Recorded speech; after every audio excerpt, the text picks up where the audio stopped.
Hi, everyone. I'm Steve Kep, co-founder of From Day One, our forum on corporate values. Welcome to today's webinar. We're excited about this topic, which will be looking at how organizations of many kinds are rewriting the rules of human capital development. But before we get started, I want to share something special we have for today's attendees. One of our monthly virtual conferences is coming up on Wednesday, October 12th, and it's titled Reskilling, Upskilling, and Building a Culture of Continuous Learning. It's going to be really valuable for employers who want to invest in their talent and nurture growth across the employee lifecycle. We have some complimentary VIP tickets available for those who joined today's webinar, and that would be you. We're putting a link in the chat right now, and you'll want to take advantage of this one. The regular price for our conference tickets is $149, and this link gives you a free VIP ticket for the whole day's activities. I hope we'll see you there. Now, today we'll be exploring the topic of rewriting the rules of human capital development. Despite the uncertainty of the labor market, the talent landscape remains turbulent.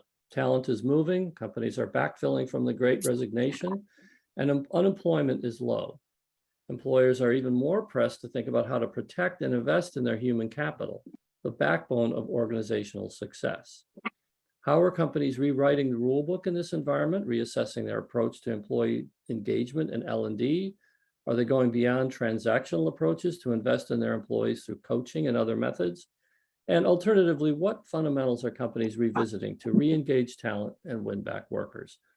Our sponsor today is CoachHub. I'll tell you a bit about them. CoachHub is the leading global talent development platform that enables organizations to create personalized, measurable, and scalable coaching programs for the entire workforce, regardless of department and seniority level.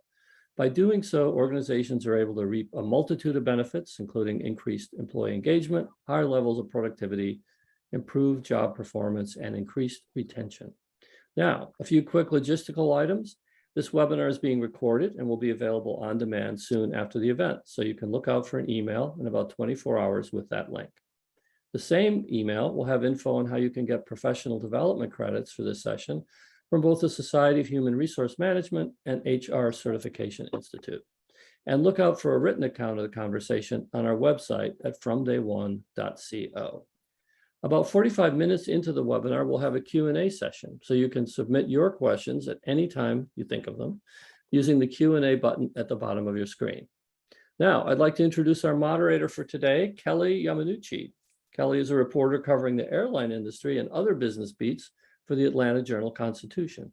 She started out at the Journal-Constitution in 2008, joining the paper from the Denver Post, after serving as a business journalist at newspapers in LA, San Francisco, Chicago, and Honolulu.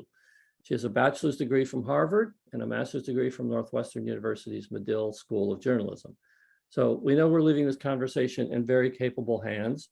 Kelly, over to you. Thanks so much for that introduction, Steve. I'm really looking forward to hearing from our panel to get insights and ideas on how to handle some of the talent challenges today. So first off, let's have each panelist introduce themselves briefly and tell us about your organization and your role there. First off, how about we start with Robert? Good afternoon, everyone. Good day, regardless of where you're calling in from the world. So my name is Robert Solomon. Literally everybody knows me, calls me Robbie. I like to describe myself as the ambidextrous octopus. I have 8 arms, which are constantly working in lots of different areas of Signet Jewelers. So Signet Jewelers is the parent company for many of the brands that hopefully you're wearing, those earrings, necklaces, bracelets, watches, rings, such as Kay, Jared, Zales, Piercing Pagoda, or now Banter, or Diamonds Direct, Blue Nile. So we are the world's largest jewelry retailer, and I lead Brilliant University, which is our entity by which we increase learning across the enterprise. Next off, how about Darcy? If you could introduce yourself, please. Yep. Hello, everybody. My name is Darcy Hall, and I work for Providence Health System. We are a 7-state health system based largely in the west side of the United States. We have 130,000 caregivers and are the 3rd largest not-for-profit faith-based system in the nation. And I'm our VP and Chief Talent Officer. All right, wonderful. Denise. Hi, everyone. I'm Denise Malloy. I work for Johnson Controls. I've been with them about 18 years. I'm the global head of diversity, equity, and inclusion. We have about 120,000 employees in about 58 different countries. We are best known for several of our brands. There's nothing that we sell under the Johnson Controls banner, so we call ourselves the biggest no-name corporation that's out there.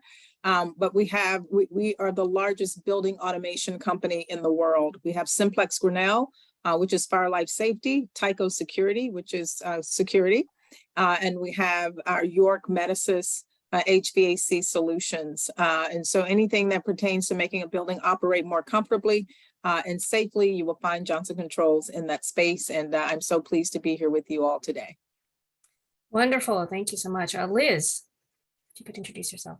Yeah, absolutely. Hi, everyone. My name is Liz Pavesi. I work at CoachHub, and I head up our behavioral science department specifically for the North America region. And basically what I and my team get the honor to do is to really bring the best of coaching, research, science, and practice to our customers, and in helping them align coaching solutions to really support their individual employee changes and transformations that ultimately fuel organizational change and transformation.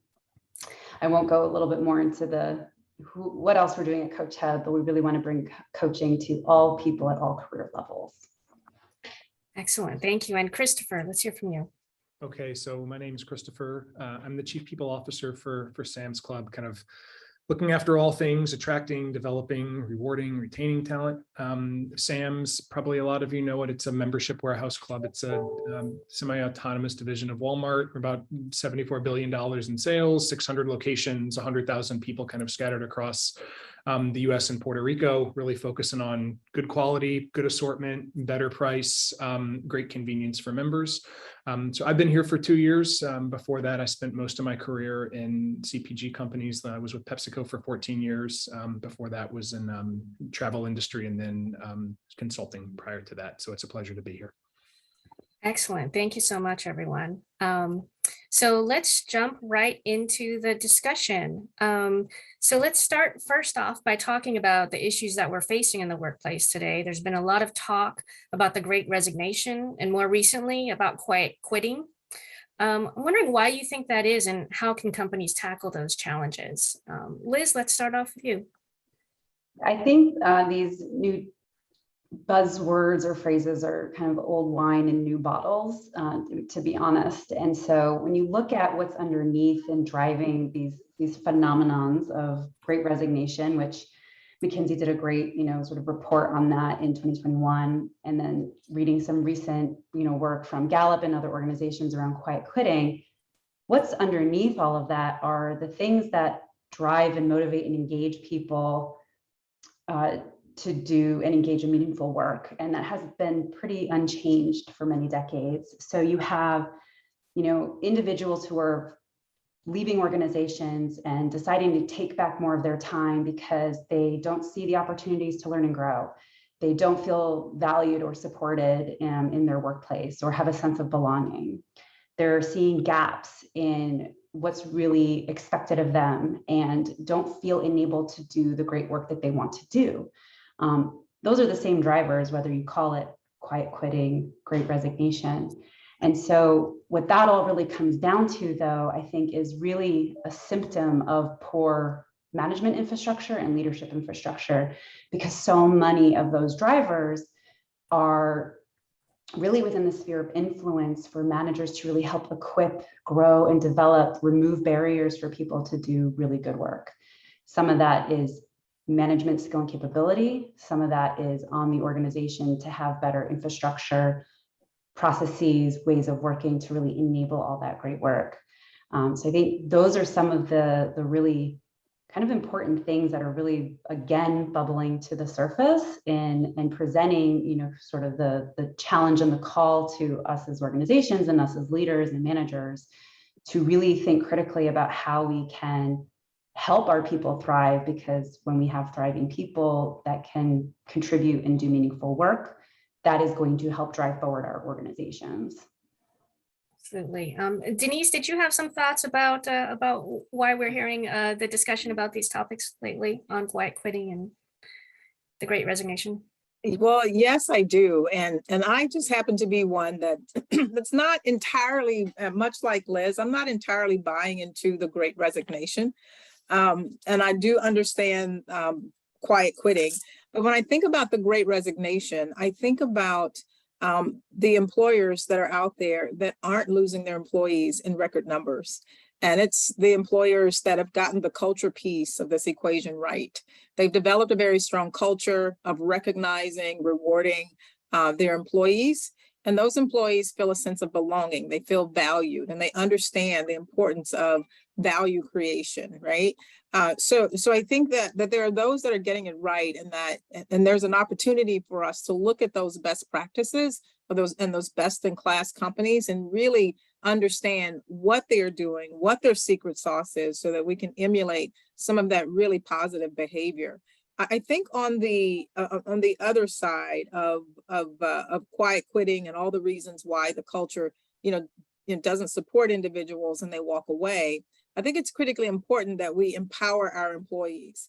When you empower employees to add value, to create, to innovate, and then when you recognize when they are going above and beyond and they have an owner's mentality and they're actually taking ownership for not just their role, but for the entire company. And they're always looking for a better way of doing things. And essentially it's that winning attitude. When you have that level of intensity in your organization where everyone's rowing in the same boat, we're very clear about the objective, and we're all on the same page, then I think you'll find a lot less of the quiet quitting because the team supports each other. So I think that there's some mechanisms that you have to check before you just carte blanche buy into a new buzzword in the marketplace, when in actuality, it's not the quiet quitting. It's not the Great Resignation. It's a function of culture and it's a function of how you treat your people.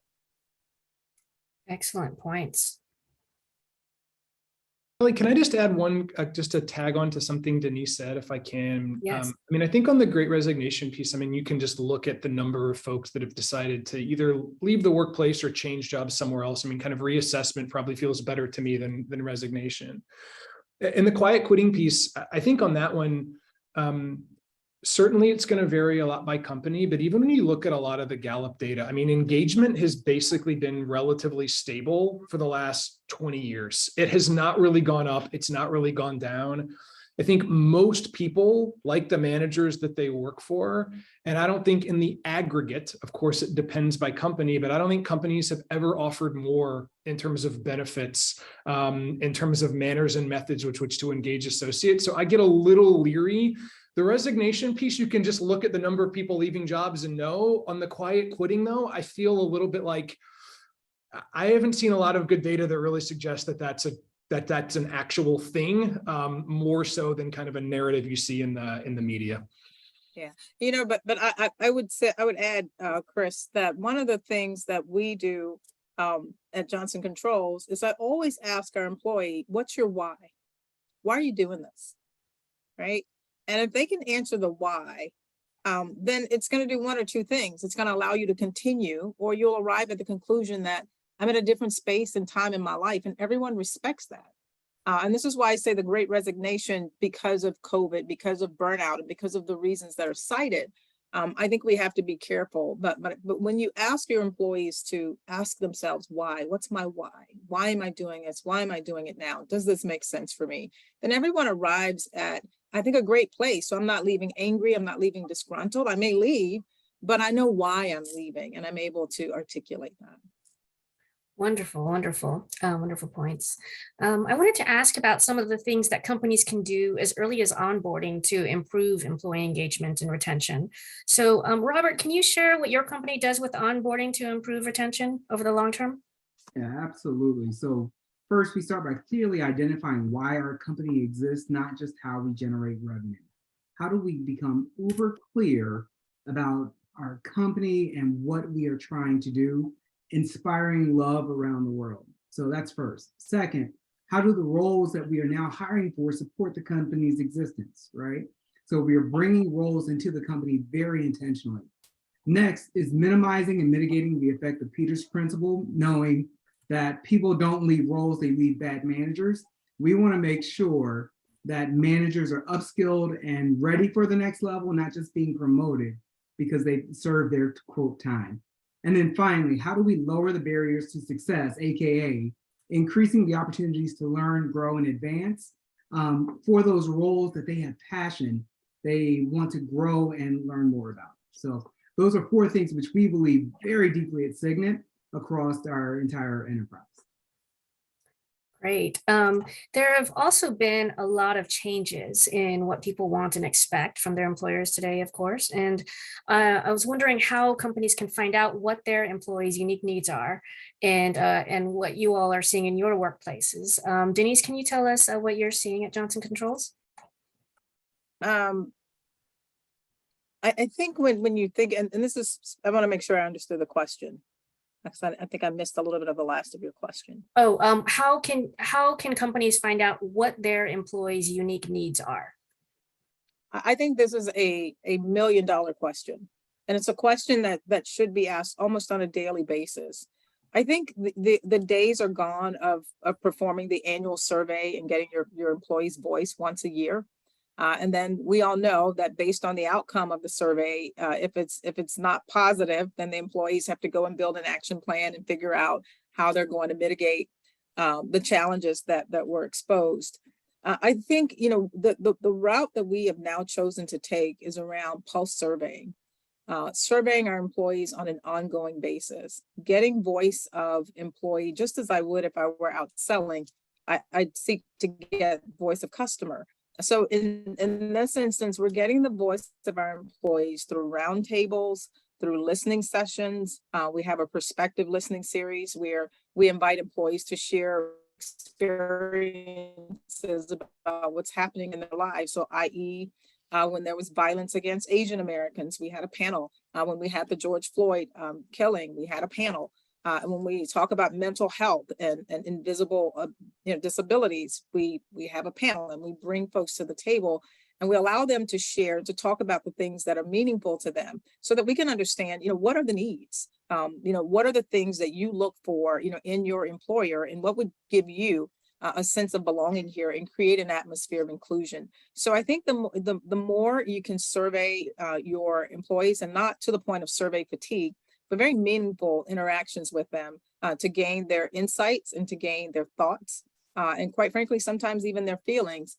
I think that the more you can do that, the more you're able to create meaningful experiences for your employees, and you're able to curate meaningful training sessions for those that are around them to help them better support employee groups. So that's been our take, because if you don't get the voice of the folks that you're trying to help, how are you really going to help them? And I know we all sit in corporate functions and we sit pretty high in these organizations. And if you've not been at the field level in the particular company that you work for, you may not, really be in touch with what most of your employees are feeling on a daily basis. So it's important that you go deep into your organizations and not just remain at the corporate function if you really want to get the pulse of an organization and provide that programming and those initiatives that will be impactful.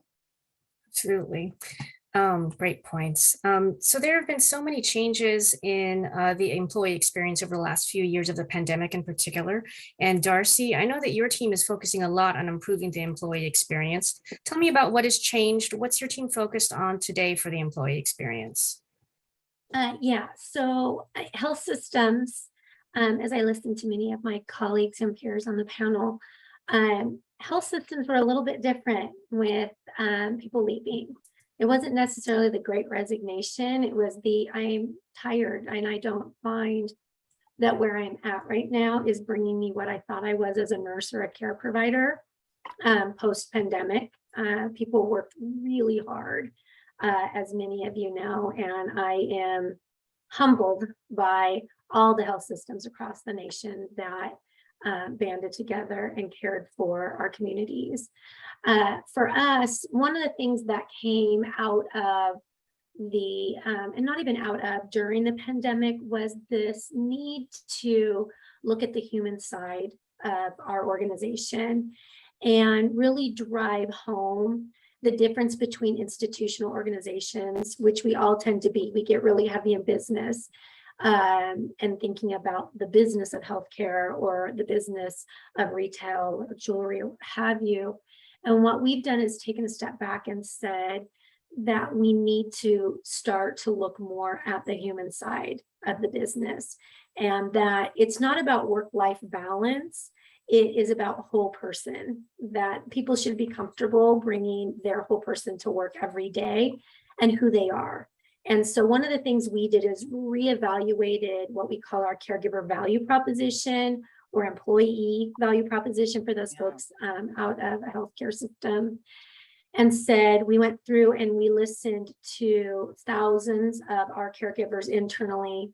We went out and asked people externally about what they thought about Providence and if they would join us, what they thought they would be getting, and really went deep and broad in listening and tried to reconnect with what were the important things, what had changed since the last time that we reached out pre-pandemic, to understand what was important. And overwhelmingly, people come to Providence, one, for the mission.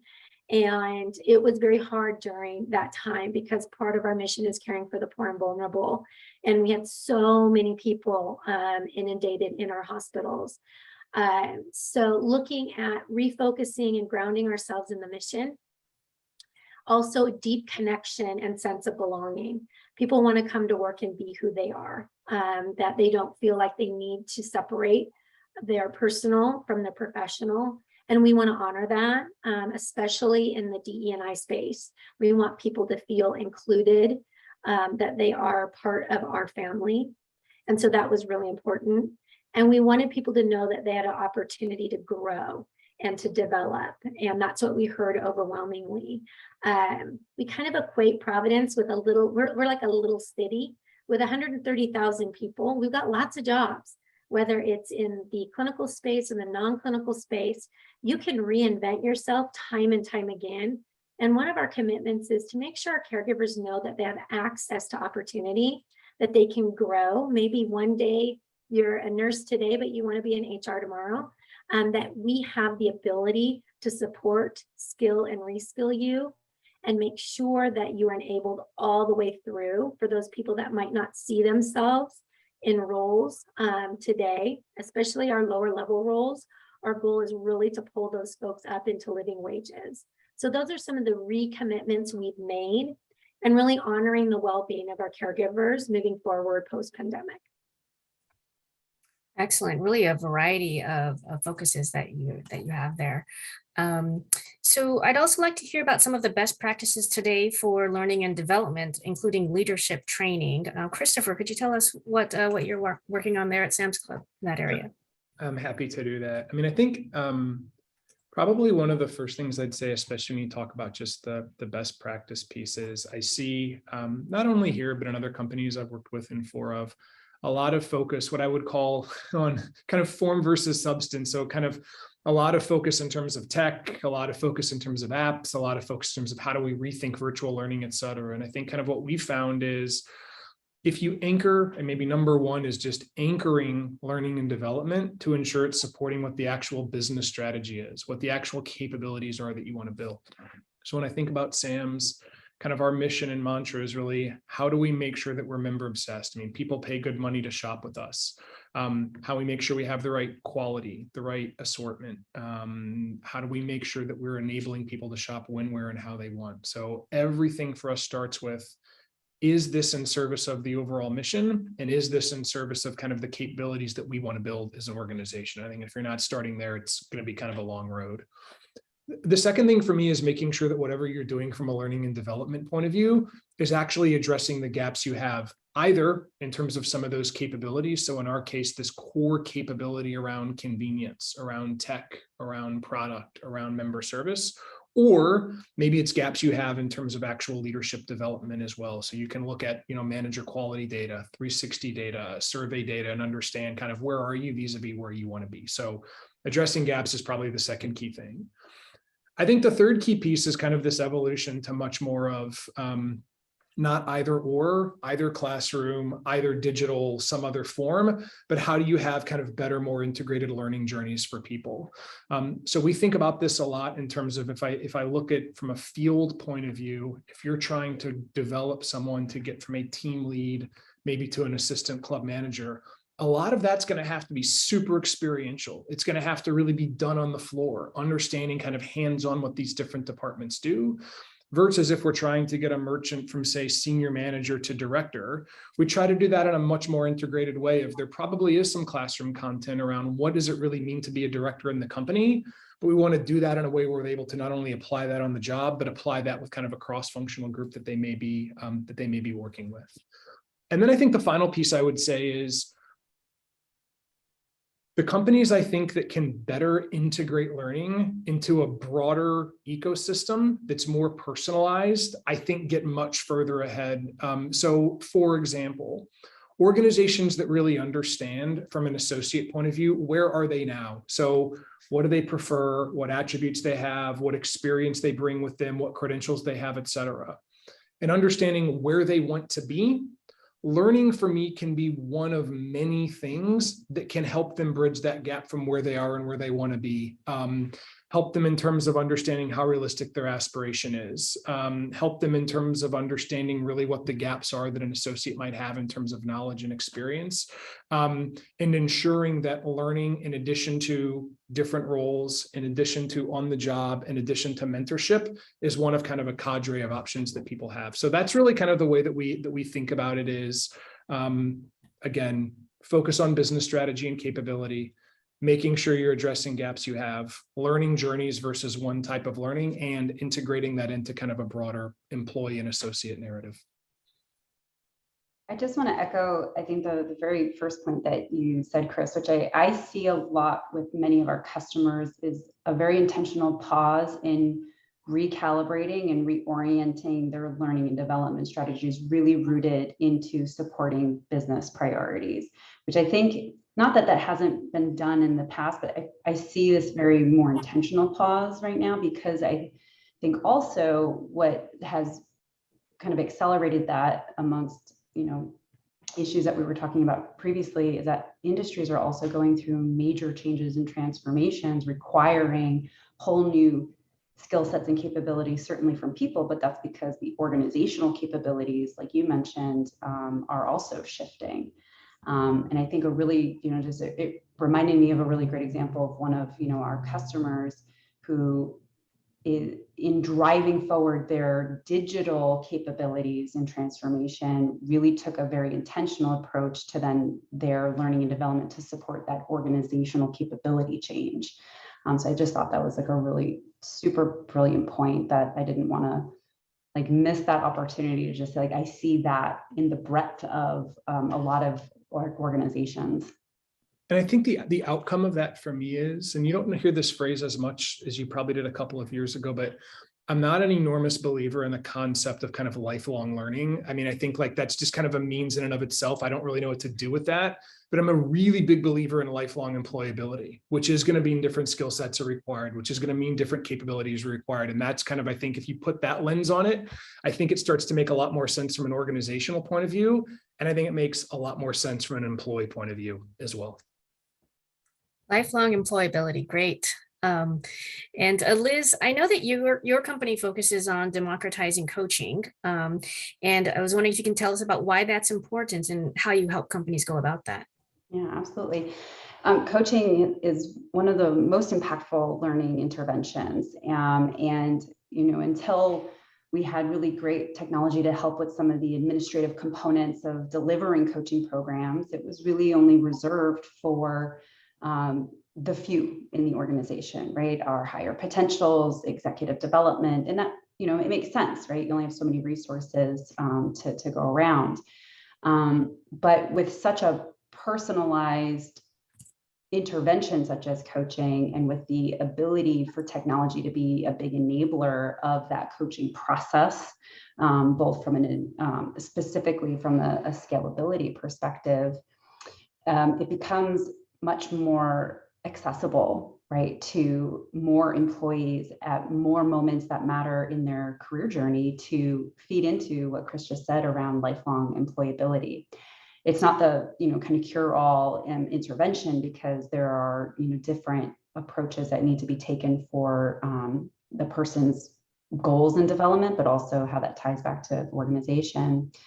But I think when we can take, interventions like coaching or like mentoring and be able to provide it to more people at more moments that matter, it's really going to help fuel their learning in the moment, their skill development in the moment. And when you think about what it takes to change a organizational capability, like more innovative, creative thinking, let's just say, you need lots and lots of skill and capability development across lots and lots and lots of people.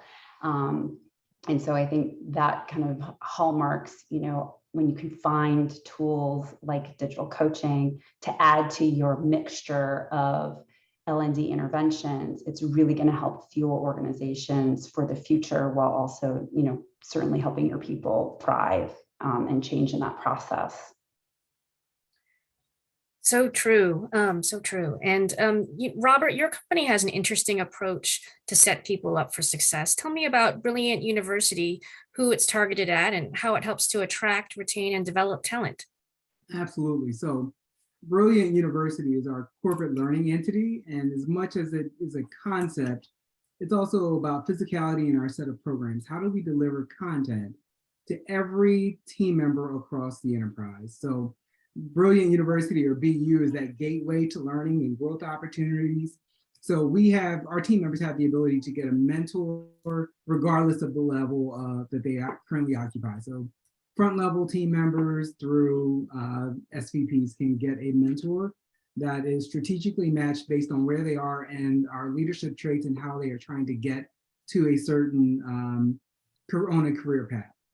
So currently, BU is our internal vehicle for learning, but in the very near future, meaning this quarter, our team is focused on how do we take the internal, external, so that we can help prepare future team members for our company culture, our leadership traits, and essentially how do we help them ace the interview as opposed to trying to trick them when we get them in front of each other. So what should you be preparing? How do you get your behavioral-based answers together for our behavioral-based questions? How do we get you in on day one and set you up for success? So how do we onboard you to our culture, set you up for that first week one experience? And we are seeing people who are completing our initiatives early in their tenure have I think it's 744% sales per labor hour increase. And so the return on the investment is absolutely incredible. The challenge is, particularly in a retail environment, how do you create the space for new team members to show up, learn, acclimate when we know there's such a demand and shortage of talent available? So Brilliant University is that entity by which we are bringing team members in, helping them get prepared so that they can hit the ground on day one and excel. Wonderful. Let's talk about the role that awards and recognition can play in employee engagement and retention. Denise, I know you've got some interesting new approaches at Johnson Controls. Tell us about that. Yeah, so a couple of years ago now, we implemented the Bravo Rewards and Recognition Program. And it's a program that's that is, app-based, and any employee in the company can recognize another employee for the great work that they've done. Any leader in the company can recognize anyone in their team or down in their organization. And it's a peer-to-peer platform that has proven enormously effective. And I don't know if you all have read the book by Steve Chapman, The 5 Love Languages. So one of my love languages is words of affirmation. So I love receiving words of affirmation. I also love giving words of affirmation. So recognition and rewards comes very, very naturally for me, but we recognize it's not necessarily that natural for everyone else. So what we've attempted to do is to create a culture of recognition whereby we begin, all of our large global town halls or our kickoff meetings with recognition, looking back at the great job that people did and acknowledging what they have done. And then we encourage our employees to look around the organization at great jobs that are being done. It doesn't have to be in your own, on your own team or in your own business unit. But if you see something, then we say something. And so we've taken the stigma away from seeing something and saying something to being around something negative, but really around something positive. And what you find is that when there is kindness, when there is affirmation, when we are building each other up, it makes us stronger. You develop more trust in your organization, and people are willing to work as a team and not necessarily as an individual or on an island. So this concept of beginning our meetings with recognition, our large global meetings, talking about what's happening that's good. It's amazing how you really start to turn the tide on the negative back chatter that sometimes you might receive. And there's so many positive things to focus on. The negative things just start to fall off. And so we just in a little over a year and a half, we've just reached the 250,000 mark of Bravo awards that have been given, and it's pretty exciting for us. We also, inside of the Bravo recognition platform, we built our own diversity, equity, and inclusion award. So we have a very specific award that does provide monetary reward to our employees who do great things in DE&I. And so to have leaders and to have peers call out, the leaders in the business who are leading well, as well as individuals out on the front line, out in the field, who are being very mindful of ensuring that there's equity in all of their practices, that they're very inclusive, and that we're looking to continue to double our representation of minorities in America in the next 4 years, and then and women globally. So we have a 5-year plan. And so we're rewarding the behavior that we think is important. We're not letting it fall by the wayside. We're calling attention to it, and it's really paying some significant dividends for us. Those are all great ideas. And I love the positive, if you see something, say something. That's a great idea.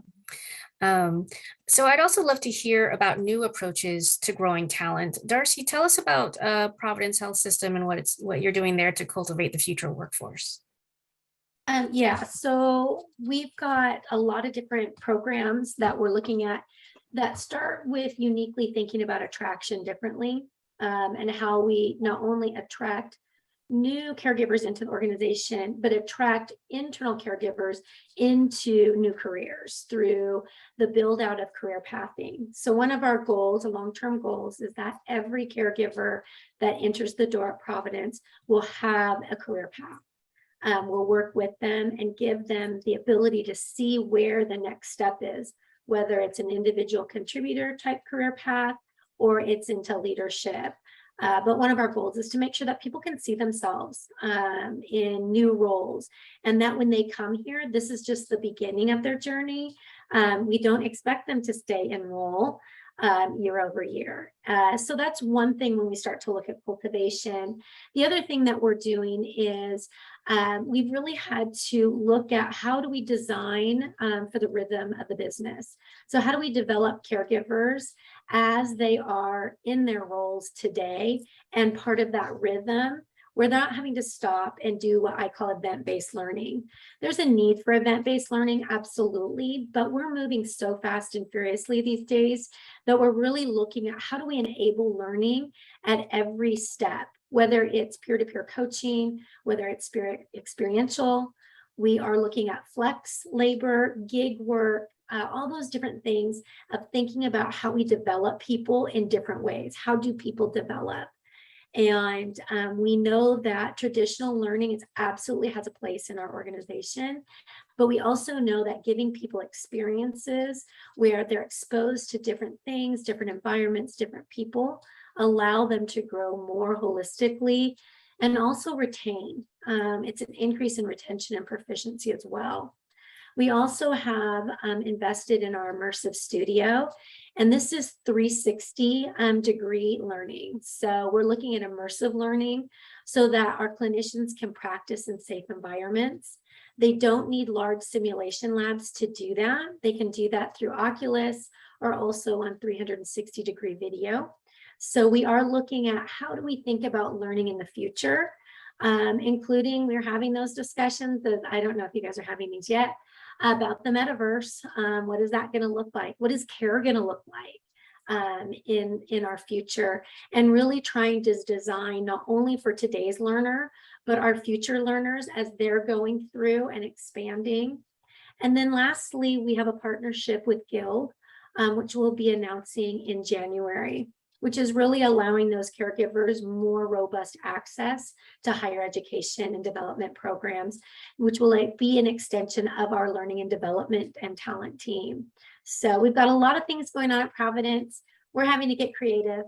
We know that there's a lot of shortages in our area and industry coming in the future, and we've got to start cultivating that talent today at our high schools, at our middle schools, get people excited about healthcare careers. And so those are some of the things that we're thinking about now and taking us into 2025. That is a great segue into my next question, which is looking ahead, the shifting economic environment that we're in today could drive even more changes in the workforce. And I was wondering, Christopher, what do you think companies will need to focus on to invest in workers in 2023 and beyond? So I feel like there's two things that are kind of evergreen issues that we'll need to kind of double down on, and then probably two or three other things that are a little bit newer. I think the evergreen ones to me, number one is it's wages. I don't think at a professional and at an executive level, that is typically what drives people to leave for another role, but I've never met anybody that's left for less money. And I think on the front line, the frontline associates are perfect economists, right? I mean, if they can earn $1 an hour more, they're probably going to leave for $1 an hour more. So that becomes a hygiene factor that I think it has always been important, it is important, and is going to continue to be important. I think the second piece really has to do with putting associates in positions that allow them to do what they do best, to do what gives them energy. So we talk a lot about having these discussions that are helping to understand what somebody aspires to, what their capabilities really are, and what energizes them, what engages them. And I think associates are looking for roles and for work that kind of play to those strengths. I think those are two that I feel like are kind of evergreen issues. I think kind of the ones that are a little bit more emerging, I think the first is this notion of kind of flexibility truly becoming much more of a hygiene factor. I think it was earlier this year, LinkedIn had published some research that talked about on their site, 20% of their postings were for flexible location roles, but those 20% of postings made up 50% of the applicants. And I'm confident those numbers are only going to increase. So I think geography is going to increasingly probably recede as a factor for where people work. And I think companies that are leaning into that flexibility, that are leaning into satellite offices, et cetera, I think are going to be in good shape. I think those that don't are probably going to get themselves into a little bit of trouble. So I think that flexibility is kind of one of the emerging things. I think the second one is this whole component and notion of wellness. I mean, you kind of had framed and phrased in the question of kind of this shifting not only economic environment, but just, environment more broadly, social environment, et cetera. I think that, and earlier it was mentioned by, I think it was Denise, that, people have gone through a lot over these last 3 years in terms of COVID, in terms of returning to offices, societal upheaval, personal challenges, et cetera. And I don't think that things are going to get a lot easier. So I think those companies that really lean into and make tangible things like mental and physical and financial well-being, that they've procured resources to support that they're able to communicate that. I think that's going to be really critical and something that associates are going to look for. And then the final thing I would say that I feel like is partly emerging, kind of partly always been there, is this whole component around fairness and equity and inclusion. I think that information transparency is going to be way, way more important, especially in terms of the type of associates that companies are going to be looking to attract. So I think part of this is the fact is just demography, and you've got the people that are entering the workforce now. They're a lot more diverse, which is especially true of women. I mean, women are 60% of college students. They're 70% of valedictorians. And that generation is a lot more liberal, and they have pretty high expectations in terms of corporations, and organizations are going to need to figure out how they really lean in there. So again, wages and ability to do what you do best, kind of the evergreen issues. I see flexibility, I see wellness, and I see just kind of the expectations of organizations to be more fair, more transparent, and more equitable is trends we're going to have to get our arms around moving forward. I think those are really great. I'd like to add to some of what Chris was just describing, in that what underlies all of those shifts. Denise started out earlier talking about, companies that are getting, some of the issues around resignation and quiet quitting, right? It has everything to do with their culture. Culture is really driven by the tone and behavior, right? It's the norms, values, and beliefs of the organization. And it's driven a lot by leaders, right? And reinforced by that. And there's the behaviors that we are looking for to be emulated and modeled, and then help grow, not just within leaders, but within every employee as well. So when we talk about issues like inclusion in the workplace, or empowering employees, right? There are very specific actions and behaviors and skills that underlie how do you empower people, right? How do you build trust? How do you delegate better? How do you really focus on, growing people from a growth mentality perspective, growth mindset perspective? When you're building an inclusive workplace, what does that mean? It means, how do you build psychological safety? How do you become more curious in the way that you approach your work and interactions with others? So a real focus on what are the actual behaviors and actions and mindset, first mindset changes, and then behaviors and actions that underlie some of these important shifts that we need to make, are going to be becoming even more of a focus in a lot of the customers that we're working with today. And coaching is one of those many interventions, alongside mentorship and the experiential learning, that really helps to build those core capabilities that underlie some of these shifts. Great, thank you so much. These are all wonderful insights, and I think that we're just about ready to go into the Q&A that we've got from attendees. And there's quite a few questions that have come in, so that is just great. First question that I'd love to hear from you all is, should employees be encouraged to be their own development advocates or look for cues from management? So this is Darcy, and we always believe and encourage all of our caregivers to be an advocate for their learning, just like an advocate for their health and well-being. We want to encourage that as a culture. And we do that in lots of different ways. Like I said, giving caregivers access. We built out what we call My Career Center, which allows caregivers to go in and explore different careers within our organization, take assessments, what type of learning would be available if I want to move up in the organization. And so I do believe it's really important. And then as part of our performance management program, we also have that in performance management to have regular check-ins with your leader in one app, and it goes bi-directionally. So you should be talking about your development, what your aspirations are. And then part of our Providence Leadership Academy is the cultivation. And we expect our leaders to be good talent cultivators. And so they're working with their caregivers, encouraging them to understand where their career goals are and how do we help them to achieve them, and what's available within our four walls and what's available outside. And also what type of opportunities and stretch assignments are available that they might not have visibility to. But all in all, we definitely encourage our caregivers to be an advocate for yourself. Get yourself out there, ask for informational interviews, exploratories, and always be looking, because to me, looking is growing. I would never say that we'd want people to step back on their heels and hope and pray that something's going to come to them. Wonderful. Here's another question from the audience.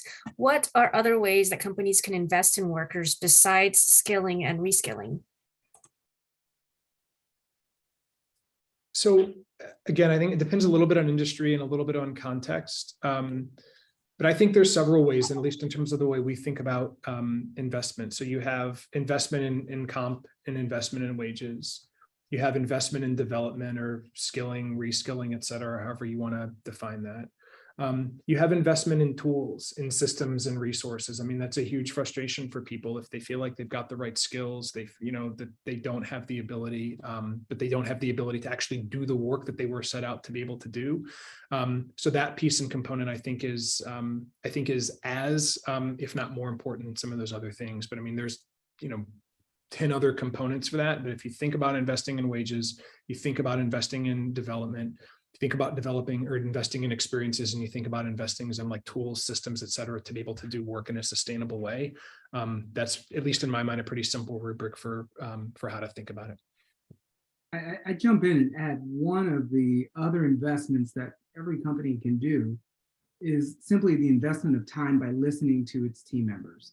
Spending that intentional time hearing their needs, what they want, what they're feeling is reciprocal in so many ways. Not only are you investing in them and you're getting return, you are also collecting some information as a leader that you should be able to put back into practice to improve the functionality of your own group or business. I would also add investing in their well-being, right? But be it mental well-being, physical well-being, but wellness programs seem to be just a tremendous value add for us at Johnson Controls. So when we look at being able to, to reward someone for hitting all of their annual checkups, or if we all engage in a weight loss challenge or, physical fitness challenge, but making investments in very practical ways also, will have a big payoff. Here's another good question from the audience. Do you have any examples of meaningful training sessions that you've incorporated that have been successful, and in what ways were they successful?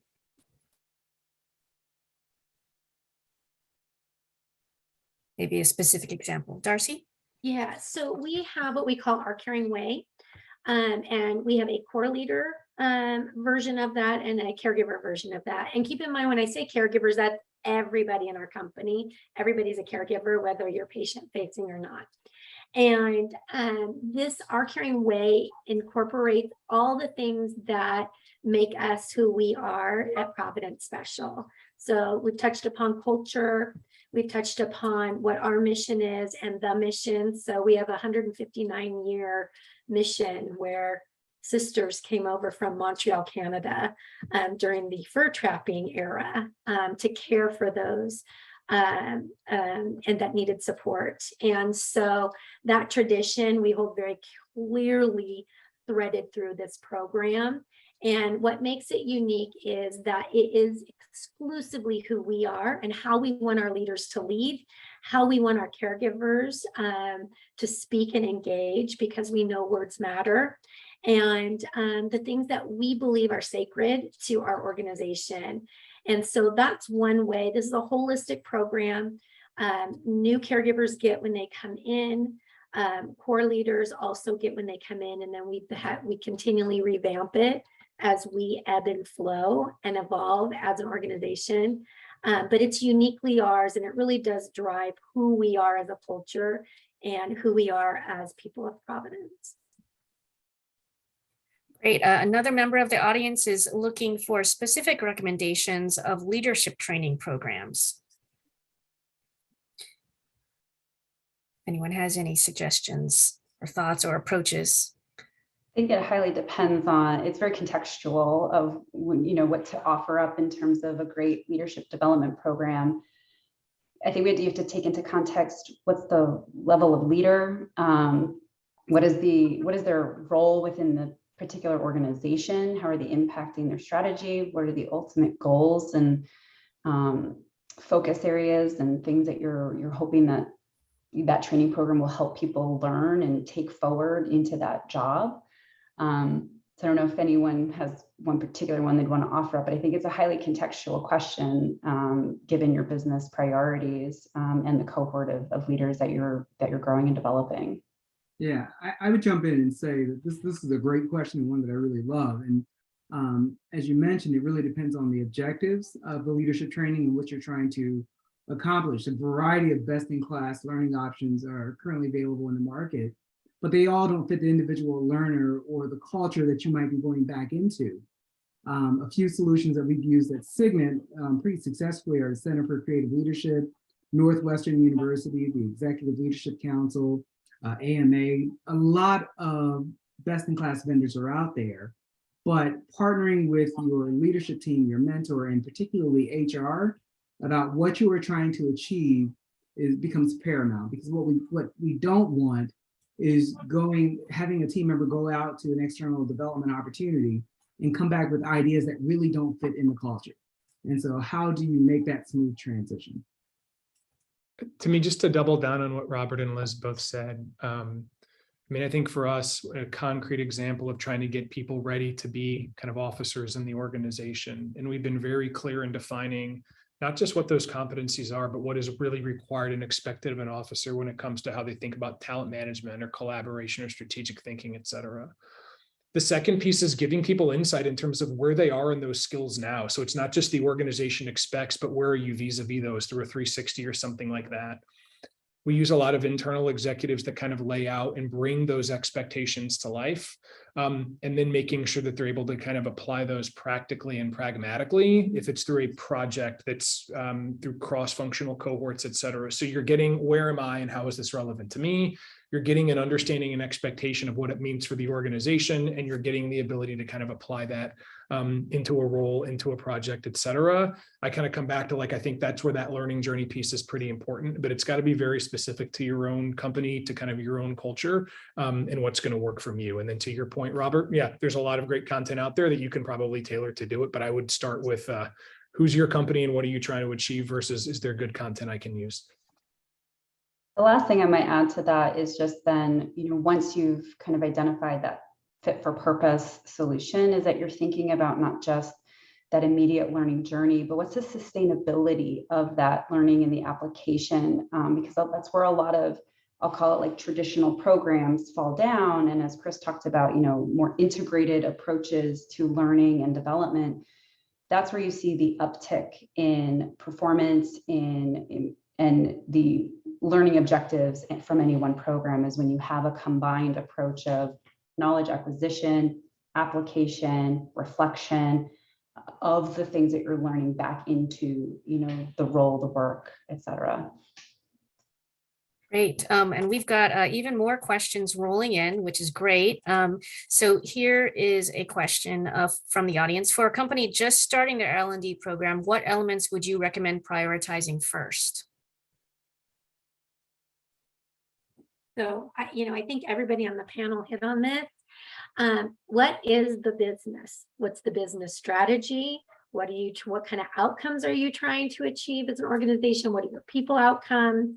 I think it's really important to gain credibility in knowing that you know what the business is as an HR and learning professional, and that you are able to then think about, how do you design programs? Are they leadership programs? Are they skill building? Are they technical? Are they non-technical? But really understanding where the organization is, what is their strategic plan to 2025, and then how do you as a learning organization position yourselves to make sure that you are driving organizational performance? In everything you do, you are driving organizational performance. And that then the things of developing and how you develop and implement will be really much easier to figure out than what it looks like. But my first blush at that would be, know your organization, get to know the people, and get to know what they're trying to achieve. And I think we have time for one more of the audience questions. What are the barriers or hindrances to employers investing more in workers' futures? I'll take a stab at this one. I think if you look at COVID-19, there are some businesses that have had headwinds due to supply chain shortages, due to high backlogs, which is one of the challenges that we're currently facing at Johnson Controls. Because we're a manufacturing company, we need computer chips, we need parts, and it's been very difficult to get what we need to continue our manufacturing and to meet our clients' backlog. So I'd encourage every employee to look at and make sure you understand what the headwinds are in your business. And if you want to keep everyone gainfully employed, then we get really creative around how we offer, some of the investments in our people. And so we've been able to do that over the last, 12, 18 months that we've been experiencing these challenges. We ask employees, what do you need? If we have to make some cuts, where would you recommend we cut? So we get them engaged and involved in the challenge and to help us solve for some of the real business challenges, that we're facing. And when they come alongside and they help, make those decisions that affect them, I find that they remain much more engaged, they remain much more loyal, but help ensure that your employees understand what the real challenges are in the business and then give them a role in helping to solve for it. But those are the things that keep you from investing. Great. Well, that's a great way to wrap up. Thank you for all of the wonderful questions to the audience, and thank you to our panelists for the great insights and advice. Steve, I'll turn it back to you. Thank you, Kelly, and all of our speakers. It was a really thoughtful conversation, and it was great to hear all the ways in which you approach this in different ways, like including investing in worker well-being in one case and lifelong employability in another. So thank you again also to our sponsor, CoachHub, and to all of you who participated today.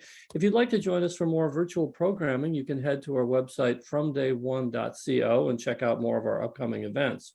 There's one in particular I'd like to highlight. It's happening Wednesday, October 12th. It's on reskilling, upskilling, and building a culture of continuous learning. I'm putting a link to register for that one in the chat space right now. This half-day virtual conference will look at how employers are taking up the mantle of L&D and providing workers with the tools they need to grow and adapt in our ever-changing workplace. We're looking forward to the program, and I hope we'll see you there. On behalf of From Day One, thanks to everyone. Stay well. Bye for now.